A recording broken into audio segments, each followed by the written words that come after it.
Good morning, everyone. Continuing with our chapter Sectors of Indian Economy.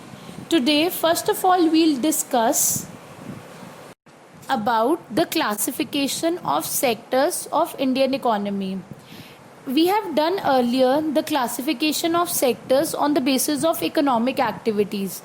On the basis of economic activities, the sectors of Indian economy has been classified into primary sector, secondary sector and tertiary sector.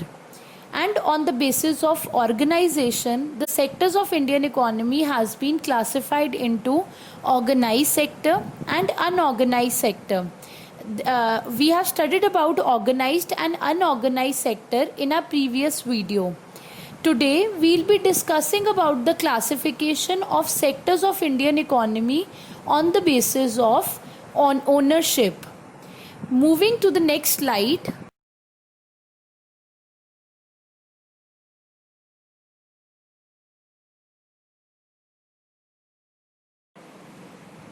Let's discuss about the classification of different sectors of Indian economy on the basis of their ownership.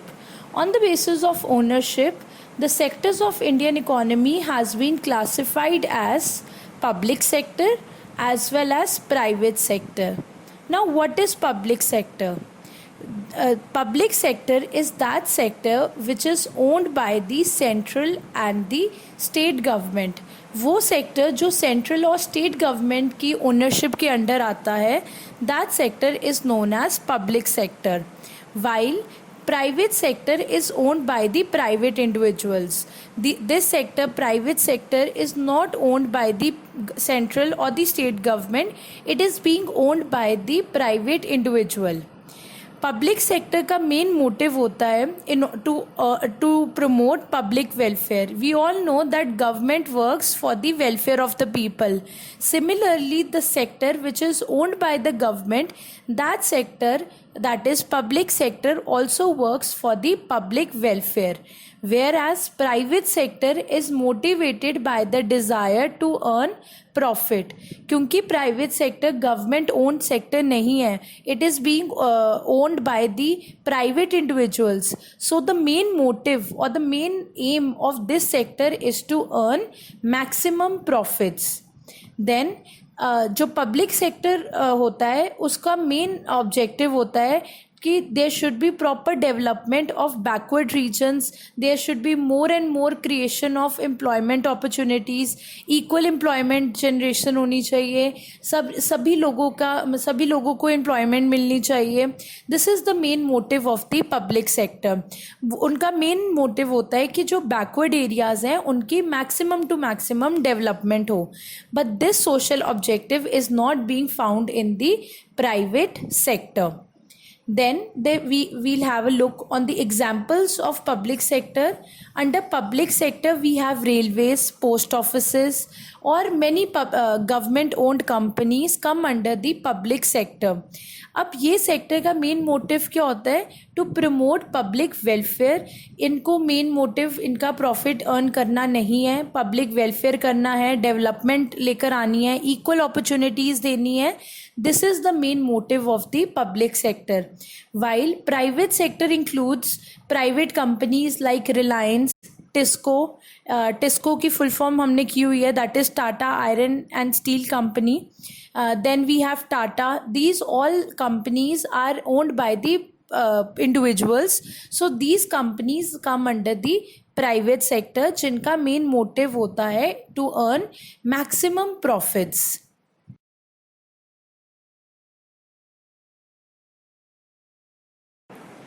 Further, we'll be discussing few examples of activities that are taken only by the public sector and not by the private sector. The first point that is given under this topic is several things needed by the society require huge amount of money which is beyond the capacity of private sector, or they may charge high rate for their use. For example, construction of roads, bridges, railways, etc. Now what they are saying in the first point is, वो कह रहे हैं that कुछ चीज़ें जो कि society को as a whole चाहिए, but those things need huge amount of money, so these things cannot be provided to us by the private sector. और अगर प्राइवेट सेक्टर ये चीज़ें हमें प्रोवाइड करेंगे भी तो उनका रेट क्या होगा, बहुत ज़्यादा हाई होगा. So these things will be provided to the society at a very high cost if these things are provided to us by the private sector. This includes construction of roads, bridges, railways, etc. अब अगर ये example में अगर ये चीज़ें हमें private sector provide करेगा तो ऑटोमेटिकली इन चीज़ों की कॉस्ट भी क्या हो जाएगी टू द पब्लिक, इंक्रीज़ हो जाएगी. So this is the reason for the welfare of the public. जो ये चीज़ें हैं हमारे को पब्लिक सेक्टर प्रोवाइड करता है. Then the next point says sometimes government, in order to support the private sector, especially small scale units, has to take up activities like supplying electricity at rates which these industries can afford. इसका मतलब है कि government कभी कभी private sector जिसमें specially आते हैं small scale units, उनको हेल्प करता है if they are not able to recover the cost. तो पब्लिक सेक्टर उनको हेल्प करता है in paying the cost of their production. जैसे हमें पता ही है कि जो स्मॉल स्केल इंडस्ट्रीज़ होती हैं उनकी अर्निंग्स इतनी ज़्यादा नहीं हो पाती हैं. सो उनसे कभी कभी जो प्रोडक्शन की कॉस्ट है, प्रोडक्शन ऑफ गुड्स करने की जो कॉस्ट है वो भी उनसे पूरी तरह कंप्लीट नहीं हो पाती है. So in this case government helps the small scale units in by providing them electricity at the rates which can be afforded by these small scale units. तो गवर्नमेंट क्या करती है, जितना ये industries small scale industries afford कर सकती हैं उतना ही उनसे इलेक्ट्रिसिटी की अमाउंट लेती हैं, and the remaining amount is being given by the government of a country. Then the next point says the government in India buys wheat and rice from the farmers at a fair price.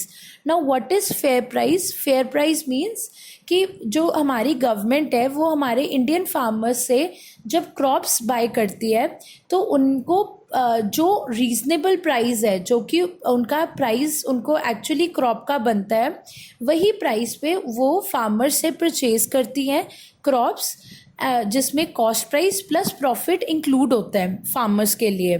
तो government by these crops from the Indian farmers at fair price, ताकि farmers को अच्छा profit भी हो सके by selling the crops. And then these crops are being sold to the poor people at lower prices through the ration shops. हमने पिछले chapter में भी पीडीएस सिस्टम के बारे पढ़ा था, पब्लिक डिस्ट्रीब्यूशन सिस्टम के बारे, जिसमें राशन शॉप्स के बारे मैंने बताया था that in ration shops the food grains are being given to the consumers at lower prices. Basically ration shops में पुअर पीपल को लोअर रेट पर फूड ग्रेन्स दिए जाते हैं so that they can afford and they can eat properly.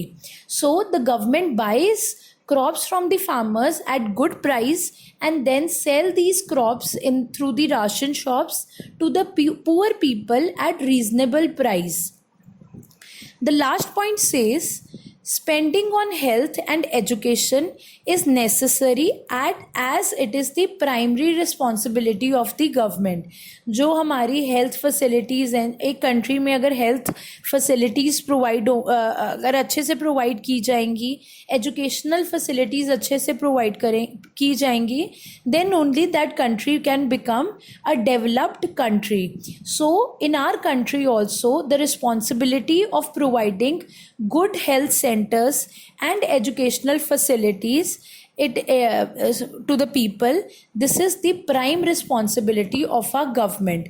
So our government works towards the human development aspects and it provides good educational facilities as well as health facilities to the people of our country. So these activities are being taken by the public sector so that they can do welfare of the public. अगर ये सारी activities private sector करेगा तो वो सिर्फ उसमें profit, उनका main motive क्या होगा, टू अर्न मैक्सिमम प्रॉफिट, तो उससे पब्लिक वेलफेयर नहीं हो पाएगा. So these activities are being taken by the public sector because there is, अगर किसी भी कंट्री को डेवलप करना है तो it is the prime responsibility of the government to do the public welfare. I hope the topics are clear to you. Thank you.